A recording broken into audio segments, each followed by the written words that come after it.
नमस्कार दोस्तों। तो रहस्यमय दुनिया चैनल में आप लोगों का फिर से एक बार स्वागत है। तो आज भी मैं कुछ डरावनी कहानियाँ लेकर आपके सामने हाजिर हुआ हूँ इस वीडियो में। तो आशा करता हूँ कि आप सब लोगों को ये कहानी पसंद आएगी। अगर आपने अभी तक इस चैनल को सब्सक्राइब नहीं किए हैं तो इस चैनल को सब्सक्राइब जरूर कर दीजिएगा।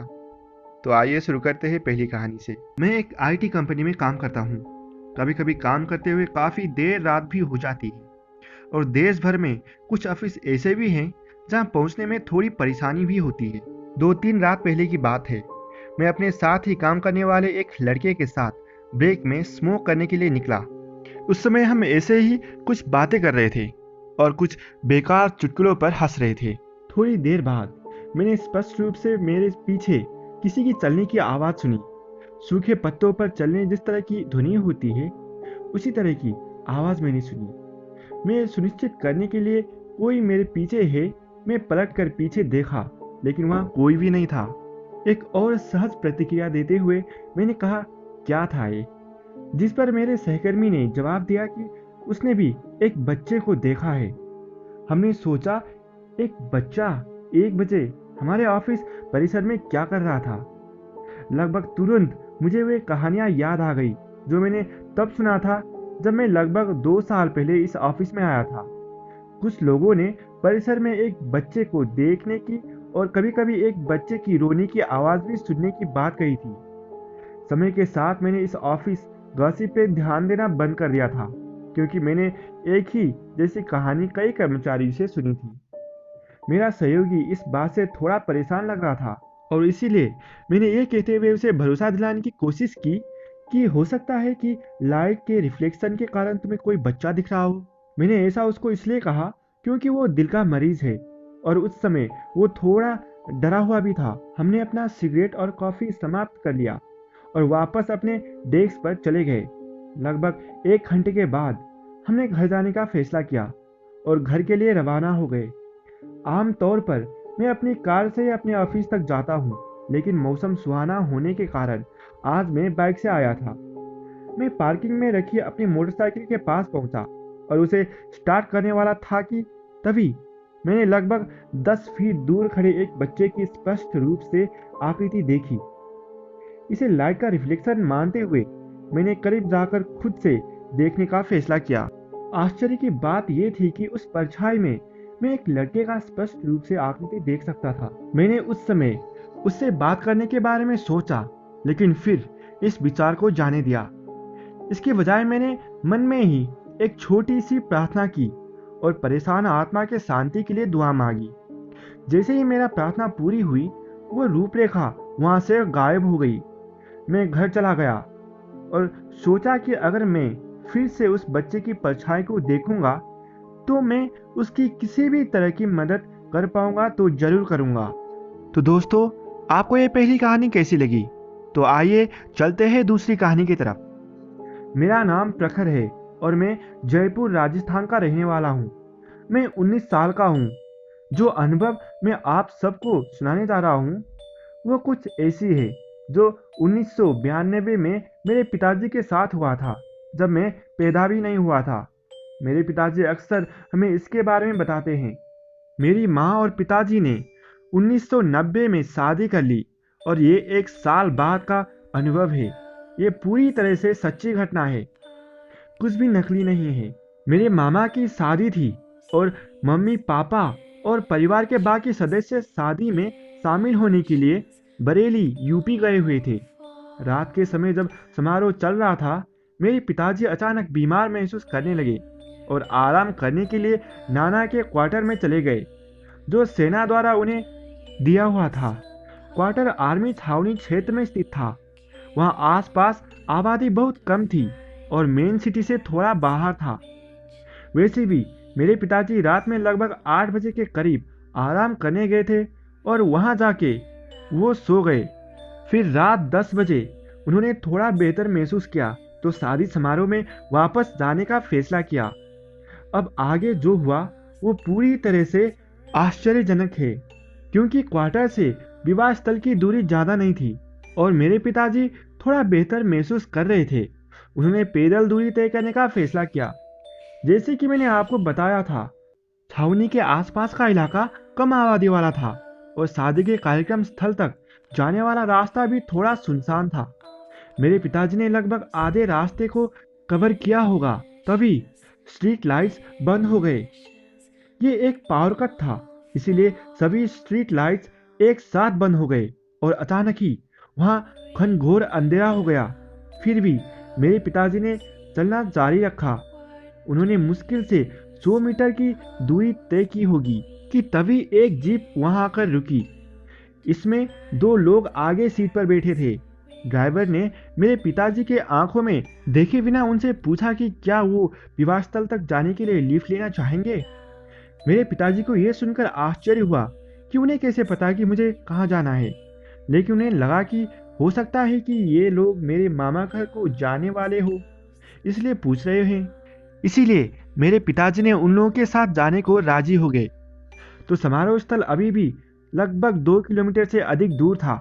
रास्ते में दोनों लोग न तो एक दूसरे की ओर एक बार भी देखा, न ही मेरे पिताजी की ओर। सबसे भयानक बात यह थी कि उनमें से किसी ने भी पूरे लिफ्ट के दौरान एक भी शब्द नहीं बोला। आमतौर पर लोग एक दूसरे से थोड़ी बात करते हैं, लेकिन उन्होंने ऐसा नहीं किया। जाहिर है मेरे पिताजी को तुरंत ये एहसास हो गया कि ये दोनों आदमियों के साथ कुछ गड़बड़ जरूर है। रास्ते में मेरे बड़े वाले मामा और उनकी पत्नी स्कूटर से जाते हुए मेरे पापा को दिखे। वे जीप के ठीक पीछे थे। मेरे पिताजी ने उन्हें बहुत आवाज लगाया, लेकिन उन्होंने नहीं सुना। दोनों वाहनों के बीच में दूरी मात्र 4 फीट होगी। इसके अलावा गति बहुत कम थी। वैसे भी अंत में एक ऐसा जगह आया जहां से विवाह स्थल सिर्फ 100 मीटर दूर था। चालक ने अचानक जीप रोक दी। उसने मेरे पिताजी से कहा कि वे किसी भी कीमत पर इससे आगे नहीं जाएंगे और आपको यहीं उतरना होगा। मेरे पिताजी आश्चर्यचकित थे, लेकिन वे ड्राइवर को आगे जाने के लिए मजबूर नहीं किए, इसीलिए वो नीचे उतर गए। पिताजी जैसे ही जीप से नीचे उतरे, जीप वहां से गायब हो गई। लंबी सीधी सड़क, दोनों दिशाओं में जीप दूर दूर तक नहीं दिखा। इसके बाद मेरे पिताजी बहुत डर गए थे और जैसे कि वो बताते हैं, घटना स्थल से विवाह स्थल की दूरी सिर्फ 100 मीटर ही थी। उन्होंने बहुत मुश्किल से डरते हुए वो कवर कर लिया। जब वो विवाह स्थल पर पहुंचे और पीछे मुड़ के देखा तो जीप वही था जहां उन्हें उतारा गया था। आज भी जब मेरे पिताजी इस कहानी को किसी को बताते हैं तो लोग अब भी ये सोचकर भ्रमित हो जाते हैं कि वे दो व्यक्ति कौन थे। तो दोस्तों, आपको ये दूसरी कहानी कैसी लगी? तो आइए चलते हैं तीसरी कहानी की ओर। ये मेरा अनुभव नहीं है, लेकिन इस घटना को मेरे एक्स गर्लफ्रेंड ने मुझे सुनाया था। मैं इसे आपके साथ शेयर कर रहा हूँ ताकि आप भी इस घटना के बारे में जान सके। वो एक डुप्लेक्स में रह रही थी जो कि अभी नया नया ही बना था, और ये बात महाराष्ट्र की है। और ये डुप्लेक्स कुछ अन्य घरों से भी घिरा हुआ था। जहाँ एक डुप्लेक्स था वहाँ का ज़्यादातर इलाका जंगल से घिरा हुआ था। ये जगह शहर से बहुत दूर था और अभी पूरी तरह विकसित नहीं हुआ था। वो वहाँ लंबे समय से रह रही थी। जिस समय यह घटना घटी उस समय रात के 11:30 बज रहे थे। उस समय वो सो रही थी। उसके अनुसार वो शायद ही कभी रात में जागती थी, क्योंकि वो गहरी नींद में सोती है। वो अलौकिक चीजों में थोड़ा विश्वास तो करती थी, लेकिन वो आसानी से इन सब चीजों से नहीं डरती थी। हालांकि किसी कारण से इस अनुभव ने उसे परेशान कर दिया और वो इसे अपने दिमाग से नहीं निकाल पाई। उसका बिस्तर कमरे के बीच में था, लेकिन वो उस समय खिड़की के पास सो रही थी, लगभग 3 फीट दूर। उसका कमरा पहली मंजिल पर था। अचानक उसे कुछ ऐसा महसूस हुआ कि उसे किसी ने धक्का दे दिया हो, और ये चीज ने उसे थोड़ा सा डरा दिया और नींद से उसको जगा दिया।